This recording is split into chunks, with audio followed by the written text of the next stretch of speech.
Eno ye program yo ensulo ey'enkya wano ku 3 ABN TV. Yiga okutandika olunaku ne Katonda.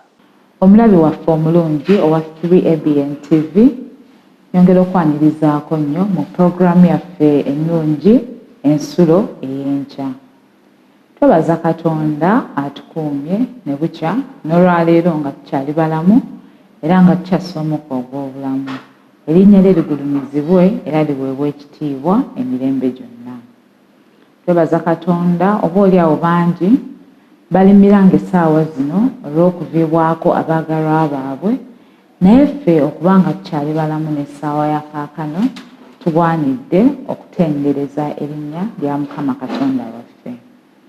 Amannya nze Nandawula Asia okuva mu SDA Church Kaleere esangibwa mu Kanyanya District. Programu eno eriwo okututeekateeka okuyita mu lunaku nga tutambula ne Katonda waffe olw'ebyo bye tuba tuyizze ku nkya eyaleero okulaba nti nno bitujjuza amaanyi okutambula ng'ekigambo kya Katonda bwe kiri. Olunaku olw'olwaleero ng'ennaku z'omwezi 13 omwezi ogwa Novemba, ekyokuyiga kyaffe kiriko omutwe ogugamba nti Kigudde Babbulooni. Era nga ngenda kubasaba yonna gye muli mwewombeeke tusabe. Katonda kitaffe ajjudde ekisa n'okwagala, tukwebaza Mukama olw'obulamu bw'otuwadde.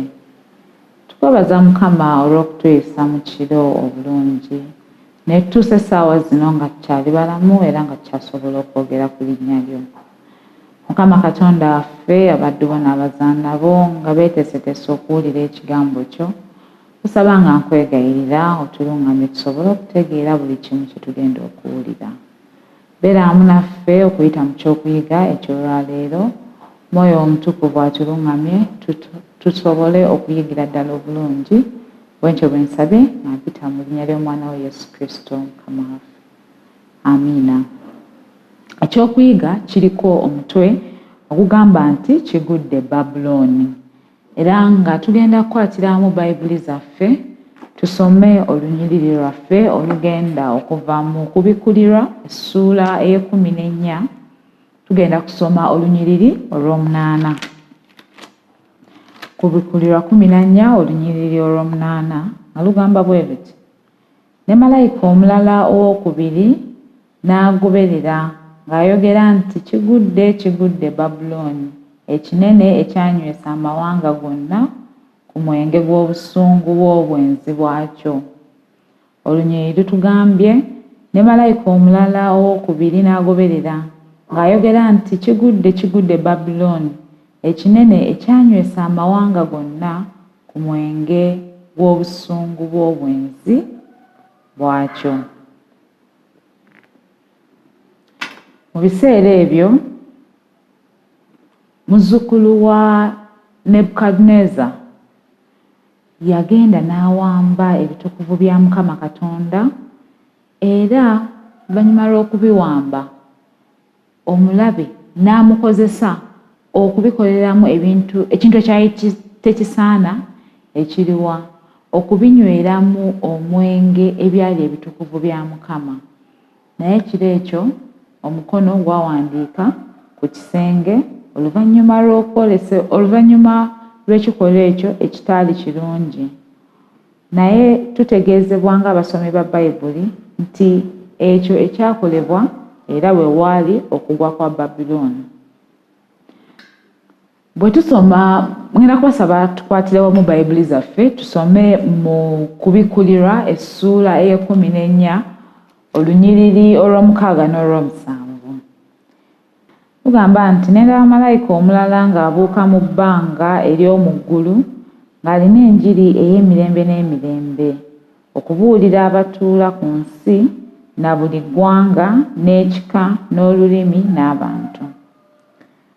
Olw'omusanvu ng'ayogera n'eddoboozi ddene nti mutye Katonda mumuwe ekitiibwa kubanga ekiseera ky'omusango gwe kituuse. Mumusinze eyakola eggulu n'ensi n'ennyanja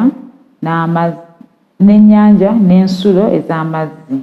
Kanziremu olw'omusanvu lutugambye ng'ayogera n'eddoboozi eddene nti mutye Katonda mumuwe ekitiibwa kubanga ekiseera ky'omusango gwe kituuse. Mumusinze eyakola eggulu n'ensi n'ennyanja n'ensulo ez'amazzi. Wano omuwandiisi yatugambye nti obubaka bwa malayika ow'olubereberye bwe bwamala okulangirirwa nga n'ensi ewulidde obukulu bwa ssabbiiti ey'olunaku olw'omusanvu. Awo ne kiryoka kirangirirwa nti Babbulooni, ekitegeeza enjigiriza ez'okusinza obw'obulimba okwayingizibwamu obukaafiiri, kigudde. Oyinza okwebuuza okusinza okw'obulimba kwe kuliwa? Ekisooka mu byonna, tumanyi nti nno tulina olunaku olutuufu olw'okusinzaako Mukama Katonda waffe nga Bayibuli bw'etugamba.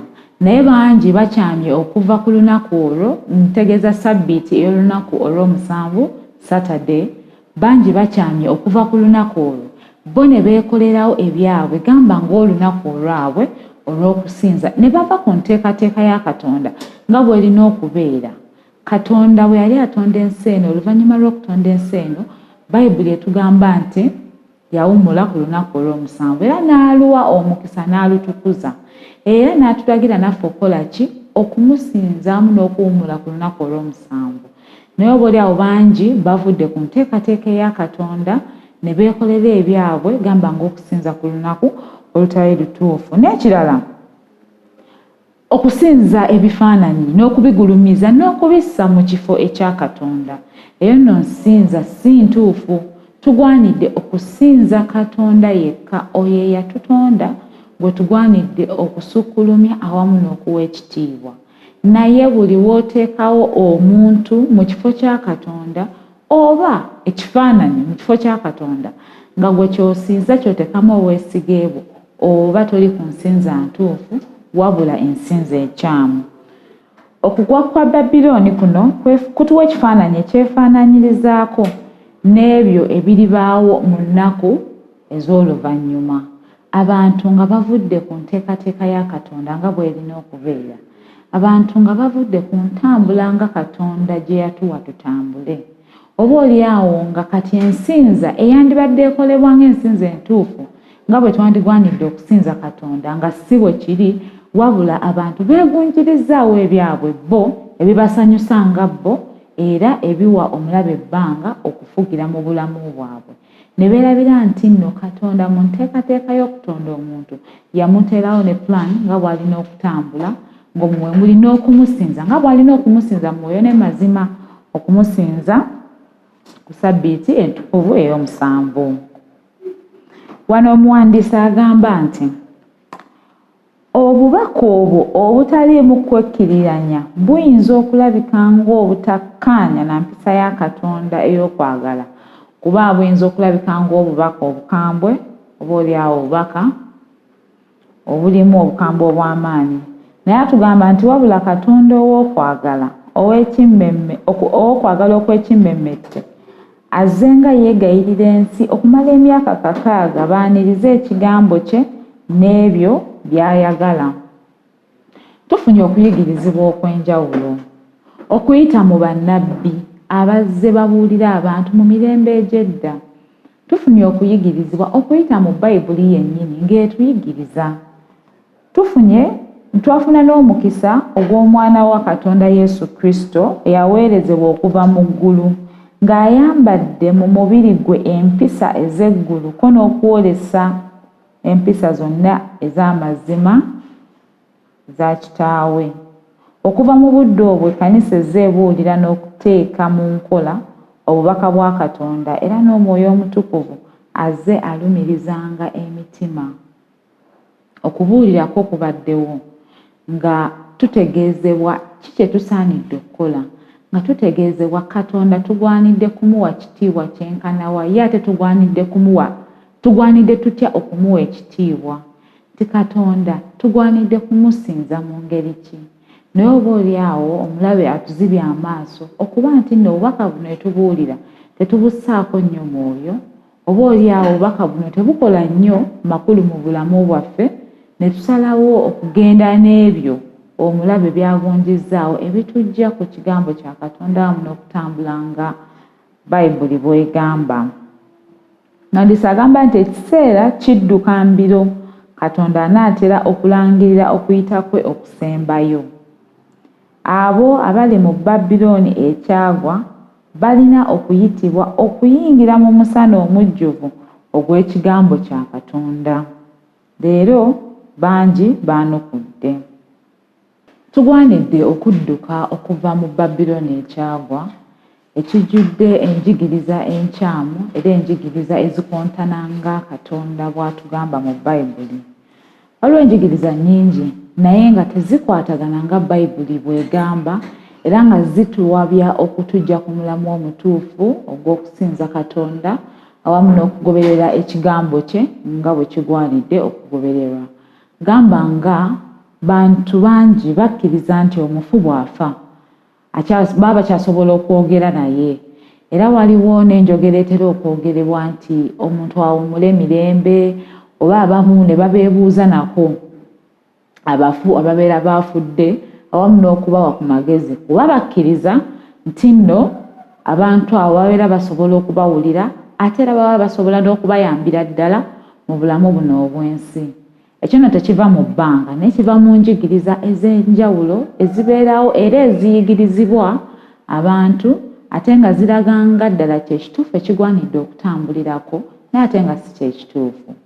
Tujja kusoma mu Ecclesiastes Mubuulizi essuula ey'omwenda olunyiriri olwokutaano.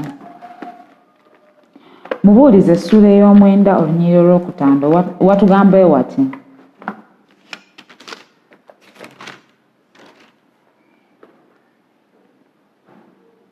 Kubanga abalamu bamanyi nga balifa, naye abafu tebaliiko kye bamanyi, so nga tebakyalina mpeera, kubanga ekijjukizo kyabwe kyerabirwa. Bayibuli etulaga bulungi nti nno abafu tebalina kye bamanyi. N'olw'ensonga eyo abo bonna ababeerawo nga bafuna obudde okwebuuza ku abo abaagalwa baabwe abaafa, oba oliawo okubawa ku magezi, oba oliawo ku nsonga yonna ey'enjawulo, baba bakola ekyo ekikontana ne Bayibuli kyegamba, kyetugamba nti no omufu talina kyamanyi era ebyo byonna bibeera bikomye. Enjigiriza nneeyo tulina okugyegendereza ddala kubanga esaanyizaawo nnyo ekigambo kya Katonda nga bwe kirina okutambula. Waliwo n'enjigiriza endala ey'abantu okubeera mu kifo kya Kristo kyalimu essaawa zino, ekifo eky'okuba omuwolereza waffe. Waliwo enjigiriza ezimu nga ogenda ne weegayirira okuyita mu muntu okulaba nti nno ebibi byo bisonyiibwa. Naye ate ng'ekyo bw'otunuulira Bayibuli si bwetugamba. Bayibuli bwe tusoma mu Timoseewo ekisooka essuula ey'okubiri olunyiriri, Timoseewo ekisooka essuula ey'okubiri olunyiriri olwokutaano lutugamba nti kubanga waliwo Katonda omu era omutabaganya wa Katonda n'abantu omu, omuntu Kristo Yesu. Bayibuli etulaga bulungi nti tulina omutabaganya omu gwe ye Yesu Kristo. N'olw'ensonga eyo abo bonna abateekebwawo mu kifo kya Yesu Kristo okuba ng'omutabaganya wakati waffe ne Katonda baba bakikola mu bukyamu era baba bali ku njigiriza nkyamu. Ebyo nno Bayibuli byetugamba mu kubikulirwa tubidduke, enjigiriza ng'ezo tuzidduke kubanga ekiseera kya Katonda kigenda kutuuka eky'okusala omusango. Katonda okuyita mu mirembe egy'enjawulo asindisa abantu bangi okulaba nti nno balabula abantu be okubayigiriza ekyo kye bagwanidde okutambuliramu. Naye abantu balimbiddwa olw'enjigiriza ez'enjawulo ezigunjibwawo okujja abantu ku mulamwa ogw'abatonderwa ogwa Katonda. N'olw'ensonga eyo tugwanidde okulaba nti nno tuyimirira ku kituufu, tugwanidde okulaba nti nno tusinza Katonda mu mwoyo ne mu mazima nga Bayibuli bwe yatugambye ku lunaku olw'omusanvu, nga Bayibuli bwe yatugambye nti tulina kuteekawo Katonda yekka, tuleme kuteekawo ebyo bye tuyinza okuteeka mu maaso mu kifaananyi kya Katonda nga idols okubisinza, ebyo tugwanidde okubireka. Ate era Bayibuli y'emu etugambye nti tuleke ebyo byonna ebiyinza okuba nga bikontana n'enjigiriza ya Bayibuli nga bw'egamba, bye tumenye gamba nga okwebuuzanga ku bafu, okukola ebintu eby'enjawulo ebikontana nga Bayibuli bw'egamba, tugwanidde okulaba nti nno tubireka, tusinze Katonda mu mwoyo ne mu mazima, tukwate ebiragiro bye nga bwe biri, tutambulenga ekigambo kye bwe kigamba, olwo nno tusobole okudduka Babbulooni n'empisa ye yonna, ate olunaku lwalikomyawo obwakabaka bwatusange nga tweteeseteese bulungi okumwaniriza. Omuwandiisi w'ekyokuyiga wano yatugambye nti ekiseera kidduka mbiro, Katonda anaatera okulangirira okuyita kwe okusembayo. Abo abali mu Babbulooni eyagwa balina okuyitibwa okuyingira mu musana omujjuvu ogw'ekigambo kya Katonda leero. Bangi baanukudde. Tuli ku ndeboolebo y'amakungula amanene, abantu okwetooloola ensi yonna nga bayimirirawo ku lwa Yesu.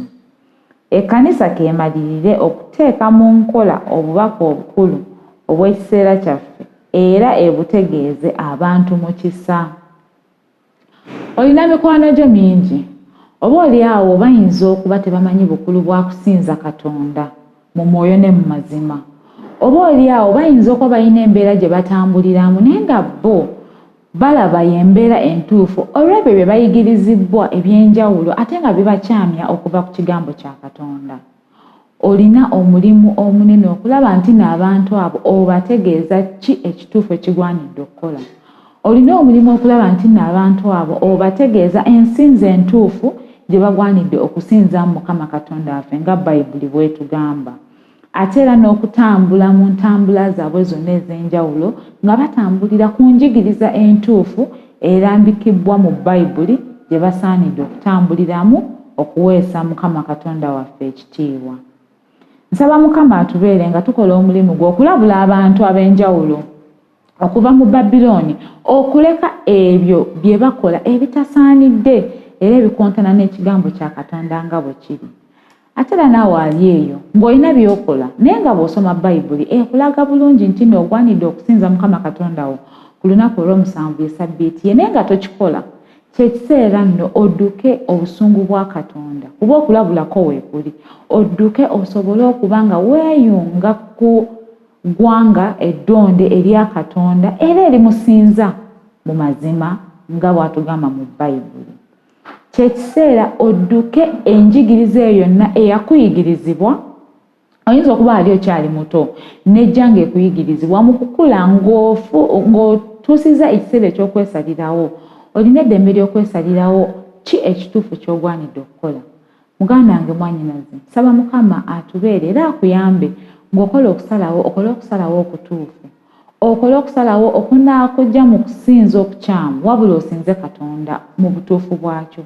Okole okusalawo okunaakujja mu njigiriza enkyamu ezakuyigirizibwa, ojje mu kuyigirizibwa okutuufu nga Bayibuli bw'etuyigiriza Mukama waffe Yesu Kristo. Nsaba Mukama abeere wamu naffe. Katweyombeeke tusabe.